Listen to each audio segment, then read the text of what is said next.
예, 성도 여러분 반갑습니다. 오늘 우리가 이제 그 시편 계속 이어서 또 함께 묵상을 합니다. 오늘은 시편 23편, 우리가 잘 아는 시편 23편 함께 또 묵상을 하도록 하겠습니다. 같이 기도하고 오늘 말씀 묵상 시작하도록 하겠습니다.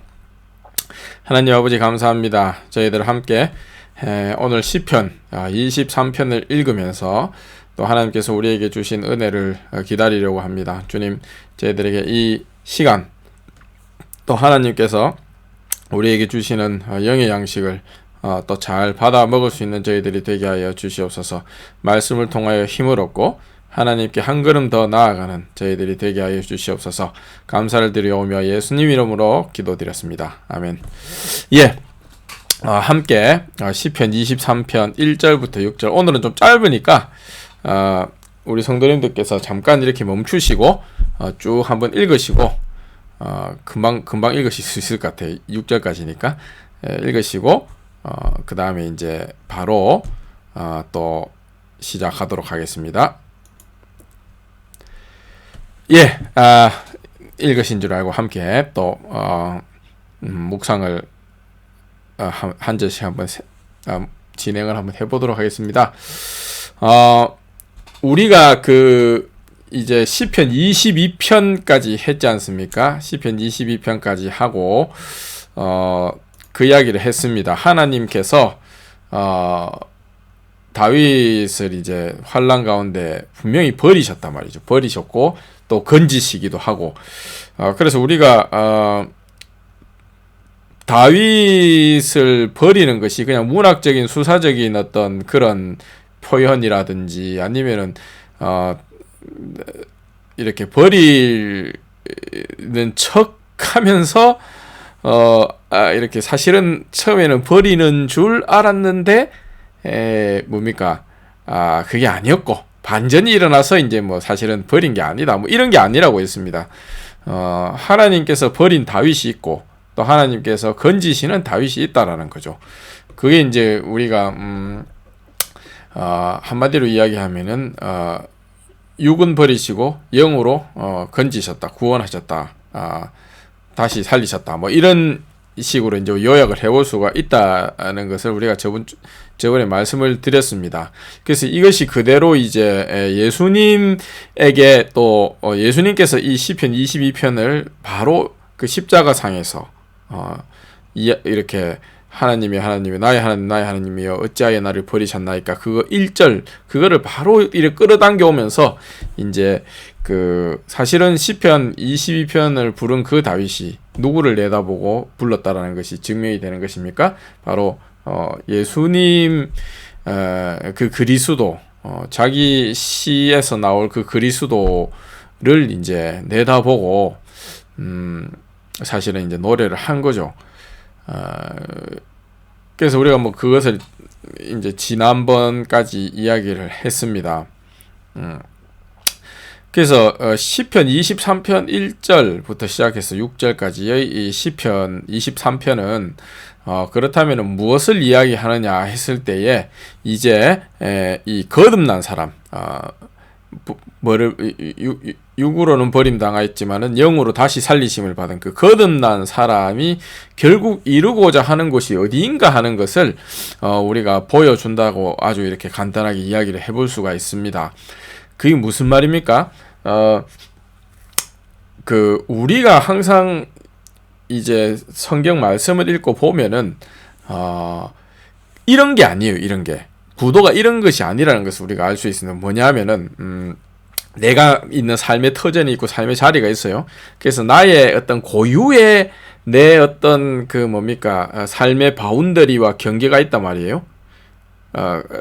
그래서 이제 그것을 잘 이루어가고 영위하기 위해서 이제 어떤 내가 가끔 어려움도 당하고 하면은 나를 도와주는 일종의 이렇게 보살펴주고 돌봐주고 하는 내 삶의 혹은 내 삶의 터전, 내 삶의 바운더리에 이렇게 일종의 모셔놓은 어떤 그런 하나님, 그런 신, 으로서 하나님은 결코 등장하지 않는다라는 것을 우리가 생각을 해야 됩니다. 그러니까 그것은 이제 개인으로 보면 뭐 개인적인 삶의 바운더리, 뭐 더 나아가서는 어떤 집안, 더 나아가서는 어떤 뭐 나라, 민족, 뭐 이런 삶의 바운더리를 아무리 이렇게 해놓고 거기에 이제 하나님을 모셔오려고 하는 어떤 그런 식의 시도를 이제 여호와 하나님께서는 받아들이지 않으신다라는 거죠.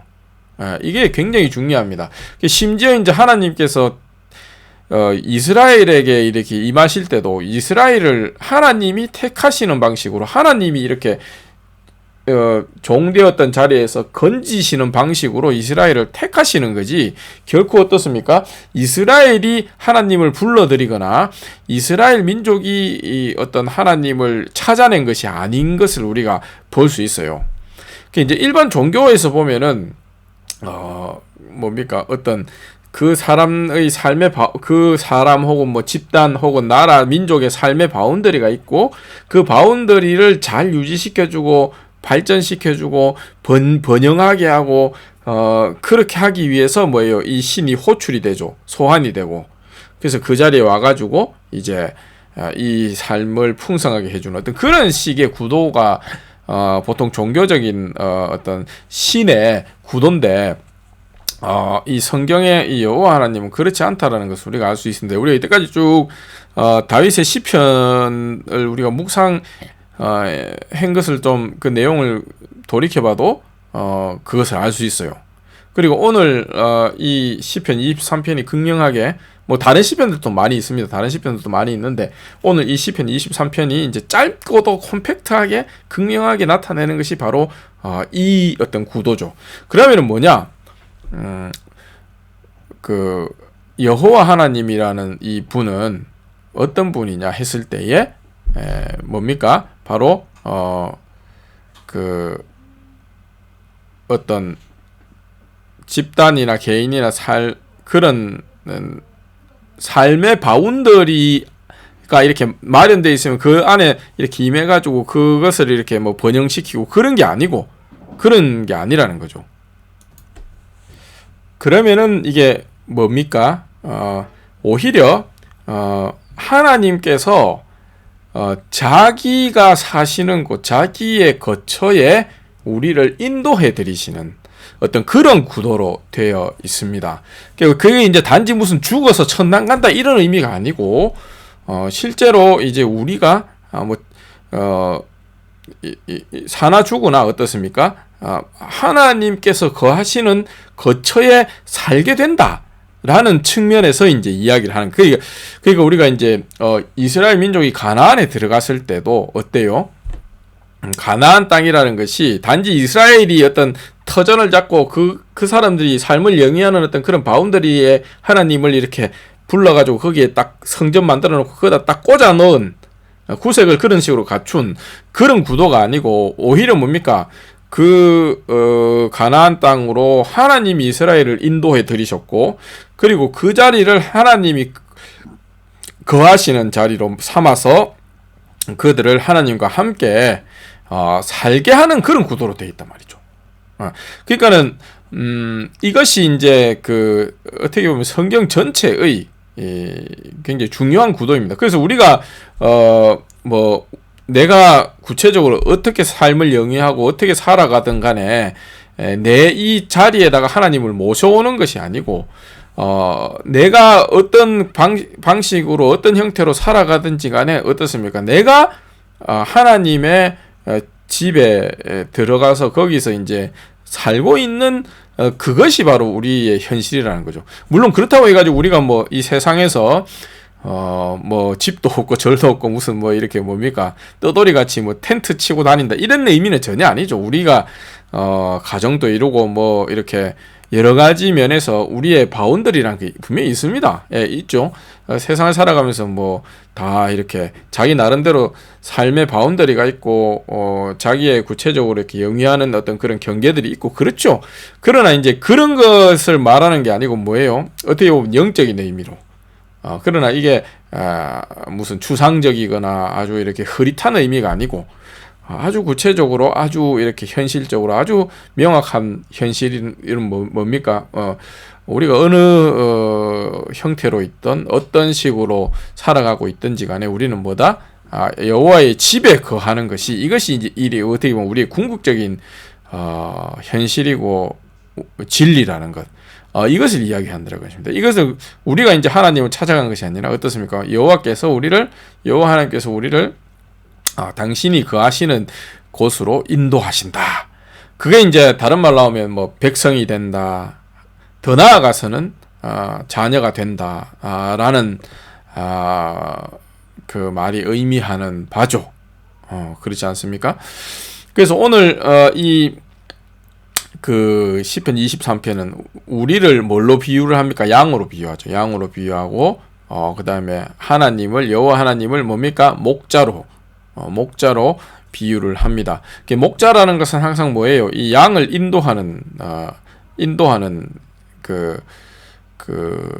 어떻게 보면은 존재고, 그래서 양의 생명이라는 것은 누구에게 전적으로 달려 있습니까? 목자에게 달려 있어요. 목자가 이게 악한 목자라서 양을 팔아넘기 생각으로 이렇게 도사라는 사람에게 이제 양을 팔아넘기고 이렇게 양을 그런 자리로 가도 양은 그냥 쫄래쫄래 따라갈 수밖에 없죠. 그래서 그 마지막에 가서 보니까 이제 이 목자가 이제 뭡니까? 돈을 받고 이 양을 도사라는 사람한테 팔아넘기는 그 현실이 그렇게 된다 하더라도 양은 어떻습니까? 그걸 알지 못하고 따라갈 수밖에 없어요. 왜냐하면은 양의 생명이라는 것은 오롯이 이 목자에게 이제 이렇게 달려 있는 거죠. 달려 있기 때문에 따라갈 수밖에 없습니다. 그래서 이 목자가 인도하는 곳이 어디인가에 따라서 이 양이 이제 사냐 죽느냐가 결정이 되는 거죠.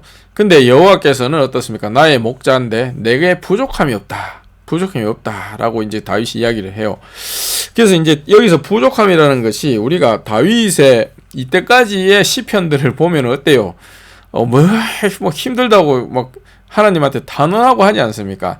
탄원하고 막 이렇게 여호와여 언제까지입니까? 하면서 막 기도하고 하는데, 그러면은 우리가 가만 생각해 보면 부족함이 있는 거였네. 그렇지 않나? 이래 생각할 수 있지 않습니까? 근데 다윗은 여기서 부족함이 없다라고 이야기를 합니다. 그러면은 다윗은 지금 어떤 그 자리에서 이 이야기를 하고 있는 것 같아요. 만약에 다윗이 자기의 어떤 그 육신, 하나님이 버리신, 그리고 다윗도 버린 그 육신의 측면에서는 본다면은 하나님이 탈곡기를 탈탈 털어낸 그 껍데기, 알곡이 아니라 그 껍데기의 측면에서 본다면, 만약에 다윗이 자기 그 껍데기에 애착을 한다면은 분명히 부족함이 있었겠죠. 왜냐하면 다윗이 환난을 당했잖아요. 고난을 당했잖아요. 그런 그 측면에서 하나님이 부족함이 없다라고 이야기를 하려면은 다윗이 고난을 당하는 것 같다가 이렇게 반전이 일어나서 고난을 안 당하고 이렇게 다시 이렇게 아주 이렇게 여유로운 상태가 되고, 또 뭐 이렇게 다윗의 적들이 와서 다윗을 막 이렇게 뭐 공격을 하려고 하는데 이렇게 반전이 또 일어나서 어떻습니까? 공격을 안 하고 이렇게 다 뭐 죽거나 뭐 물러가거나 하는, 그래 돼야지 이게 이제 부족함이 없다라고 이야기를 할 수 있잖아요. 그 육적인 현실로만 본다면은 하나님 어찌하여 나를 버리셨나이까 하는 그 버림을 받은, 어떻게 보면은 다윗의 육적인 그 알곡이 드러나기 전에 어떤 그 껍데기의 관점에서 본다면은 분명히 부족함이 있죠. 맞잖아요. 다윗이 고난 당하고 힘들었잖아요. 그게 다 없게 하고 일사천리로 그렇게 일이 진행되는 게 부족함이 없는 거지. 근데 그렇지 않지 않습니까? 그러니까 여기서 다윗이 이야기하는 부족함이 없다라는 말은 무슨 말이에요? 어디를 기준으로 하는 것입니까? 바로 이 육적인 생명이 아니라 어떤 다른 생명, 하나님께서 주시는 어떤 다른 생명을 기준으로 봤을 때의 이제 이야기죠. 하나님은 탈곡하시는 분이시고, 농부시잖아요. 탈곡하시는 분이시고, 그 다음에 자녀를 징계하고 백성들을 훈련시키는 분이시지만은, 그것이 곧 하나님께서 인도하여 들이시고 또 주시고자 하는 어떤 그런 생명, 그런 현실을 침범하거나 없애지 못한다라는 거죠. 오히려 하나님이 그렇게 탈곡하실 때에 이제 탈곡하고 난 뒤에 내가 알곡으로 나오고 나를 단련하신 후에 내가 순금같이 되는 그것을 위해서 나를 단련하시고 탈곡하시는 것이지 그것은 부족함이 아니다라는 것이 다윗의 고백이지 않겠습니까? 여기서 그래서 결국 그분께서 이렇게 나를 푸른 풀밭에 누이시고 실만한 물가로 인도하시고 내 영혼을 소생시키십니다. 근데 이게 뭐 때문에? 자기 이름을 위하여 의의 길로 인도하시는도다. 이름을 걸고 하나님의 자기 여호와라는 이름을 걸고 하시는 일이라는 것입니다. 여호와라는 이름이라는 것은 결국 뭡니까? 육신의 생명을 풍성하게 하고 더 이렇게 번성하게 하고 뭐 그런 이름이 아니라 뭐예요? 자기의 생명을 주시는 어떤 이름, 부활 생명, 그 영생을 주는 그 영생 안으로 인도하는 어떤 이름이라는 거죠. 만약에 거기서 실패했다면, 그것을 실패한다면 하나님의 이름이라는 것이 땅에 떨어지지 않겠습니까? 어떤 여호와의 대적이 나타나서 회방하고 방해했을 때에 여호와 하나님이 실패를 해가지고 자기 생명으로 자기의 그 나라로 이끌어들이지 못했다라고 한다면은 그것은 이제 자기 이름이 땅에 떨어지겠죠. 근데 자기 이름을 위하여 의의 길로 인도하신다 하는 것은 그 이름을 걸고 그 이름에 합당하게 모든 역사를 하고 그리고 결코 실패하지 않고 그것을 온전히 이룬다라는 뜻입니다. 그래서 내가 사망의 음침한 골짜기로 다닐지라도 해를 두려워하지 않는다. 이 말이 무슨 말입니까? 아까도 이야기했지만 이건 이제 하나님이 어찌하여 나를 버리셨나이까 그거하고 통하는 거죠. 하나님이 자기 생명으로 이끌어 드릴 때에 이제 뭐예요? 사망의 음침한 골짜기를 통과하게 하신다라는 거죠. 탈곡을 하신다, 연단을 하신다. 그래서 알곡으로 나오고 순금으로 나오기 위해서 탈곡하시고 연단하신다라는 것을 우리가 알 수 있습니다. 그것은 이제 무엇을 통해서 합니까? 사망을 통해서 한다는 거죠. 사망의 음침한 골짜기라도. 그래서 이제 거듭난다는 표현을 쓴다라는 것입니다. 어때요? 분명히 이 하나님의 그 생명을 이렇게 누리기 위해서는 사망의 골짜기를 통과해야 된다는 거죠. 근데 해를 두려워하지 않는다. 왜 그렇습니까? 주께서 나와 함께 하시면. 해라는 것은 뭐예요? 그 사망에서 벗어나지 못하고 거기에 머물러 버리는 것이 해가 되지 않겠습니까? 사망을 이기지 못하는 것. 그것이 해겠죠. 그래서 설령 그 뭐예요? 그 좀 뭐 다치거나 약간 힘든 것을 겪는다 하더라도 그 골짜기를 벗어나면은 그것은 뭐예요? 해가 되지 않습니다. 나중에 궁극적으로 오히려 뒤를 돌아봤을 때에 자기를 강하게 하고 오히려 성장하게 하는 어떤 그런 것이 되죠. 물론 그것을 벗어났을 때의 한 이야기고 벗어나지 못하면은 그 모든 것이 다 해가 되고 망하는 길이죠. 그렇지 않습니까? 그래서 항상 벗어났을 때 이제 할 수 있는 이야기인데 그래서 해를 두려워하지 않는다라는 거죠. 왜 그렇습니까? 주께서 나와 함께 하심이라. 주의 지팡이와 막대기가 나를 안위하신다. 주의 지팡이와 막대기가 나를 안위하신다라는 거죠.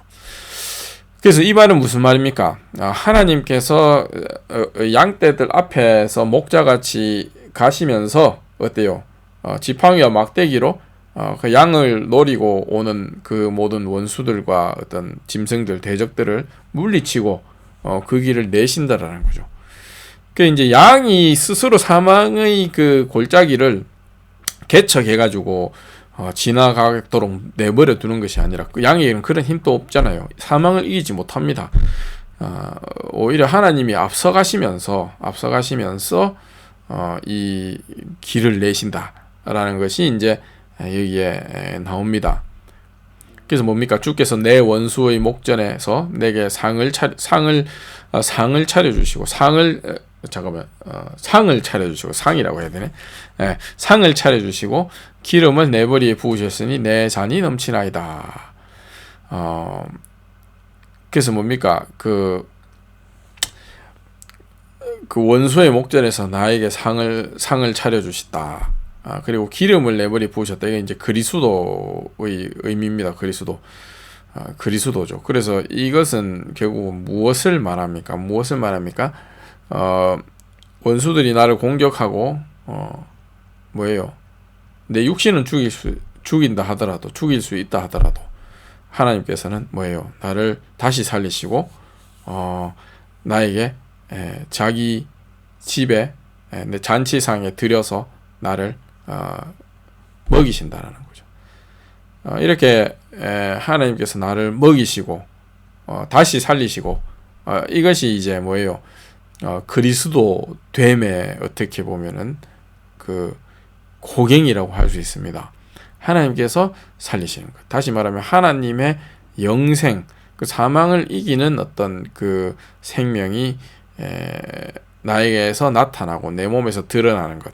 그것이 부활이잖아요. 그것이 곧 어떻게 보면은 뭡니까? 기름을 붓는 것이죠.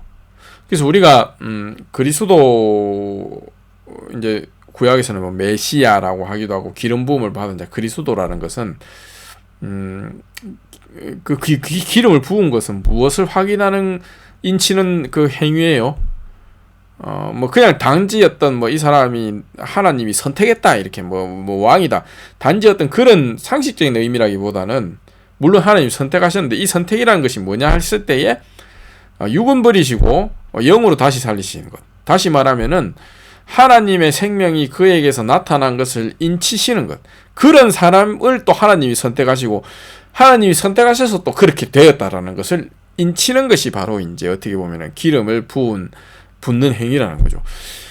그래서 구약 성경에 보면 왕들이 이제 기름 부음을 받는데 이스라엘의 왕이라는 것이 나타내야 되는 다스림은 자기 카리스마, 자기의 육적인 카리스마, 육신적인 그 매력과 능력으로 이스라엘을 다스리는 것이 아니라 뭐예요? 자기는 부인되고 자기 육신은 부인하고 육적인 어떤 능력이나 이런 것들은 부인되고 오롯이 하나님의 그 능력과 하나님의 그 생명이 다스리신다라는 것. 그 말씀 하나님 말씀이 오롯이 이 왕노릇 한다라는 것.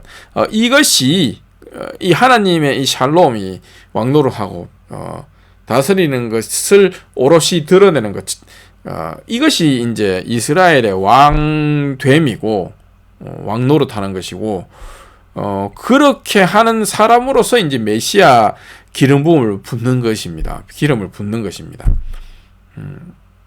물론 이제 이스라엘 왕이 실패를 했잖아요. 다윗 지나자마자 바로 다윗의 아들인 솔로몬이 어떻습니까? 실패해서 이스라엘은 두 개로 갈라지죠.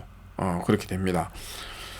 그러나 어떻습니까? 그 원뜻은 메시아 그리스도라는 것의 원뜻은 바로 이런 어떤 의미를 함축을 하고 있습니다. 내 잔이 넘치나이다.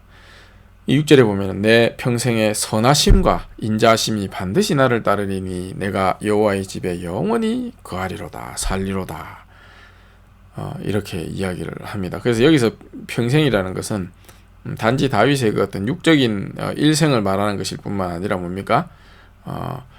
하나님의 집에 영원히 거하는 그 영원을 말하는 것입니다. 평생에 끝나지 않죠. 선하심과 인자하심이 나를 따른다. 선하심과 인자하심 바로 하나님의 은혜와 사랑이죠. 그러니까는 뭐예요? 하나님의 은혜와 사랑이 나를 건지시고 나를 인도하시고 나를 여호와의 집으로 불러들이시고 그리고 그 안에서 내가 어떻게 보면은 그 안에서 그 선하심과 인자심 은혜와 사랑 안에서 내가 또 영원히 사는 것 이것이 우리의 현실이라는 것입니다. 지금 여기서 이미 시작이 된 현실이죠. 그래서 우리가 내 삶을 이렇게 바운더리 짓고 거기다가 하나님을 끌어와 가지고 우리 집에 혹은 우리 나라에 나의 개인의 수호신이 되어 주십시오. 이런 구도가 아니고 뭐예요? 내가 여호와 집안에 가서 내가 거기서 영원히 산다라는 것입니다. 다윗도 자기 나라가 있지 않겠어요? 다윗 나라가 있고 다윗도 이스라엘이라는 그 큰 나라를 다스리는 왕이었는데 나름대로 그런데 어떻습니까? 내가 여호와의 집에 영원히 거한다. 하나님 내가 다스리는 나라에 들어와 가지고 내가 다스리는 나라에 들어와서 우리 나라 지켜주고 우리 가문 지켜주고 그래 나를 지켜주십시오. 근데 이쪽에 오십시오. 이게 아니고 내가 뭐예요? 여호와의 집에 영원히 살리로다. 이야기를 다윗이 하고 있습니다. 이것이 바로 이제 시편 23편이 간단하고도 콤팩트하고도 아주 압축적으로 드러내고 있는 바로 하나님 자녀, 하나님 백성의 자리라는 거죠. 자리. 그게 혼자 내가 거기에 가같이 거하는 것이 아니고 뭡니까? 함께 형제된, 자녀된 사람들과 함께 하나님의 백성된 사람들과 그곳에 거하는 것. 이게 이제 성경이 궁극적으로 이렇게 탁 보고 있는 구도라는 것입니다. 이것을 위해서 하나님이 일하시고 지금도 일하시고 일해 오셨고 아들을 보내셨고 말이죠. 오늘 여기까지 하겠습니다. 마치도록 하겠습니다. 남은 한 주도 건강하게 잘 지내시길 바랍니다. 감사합니다.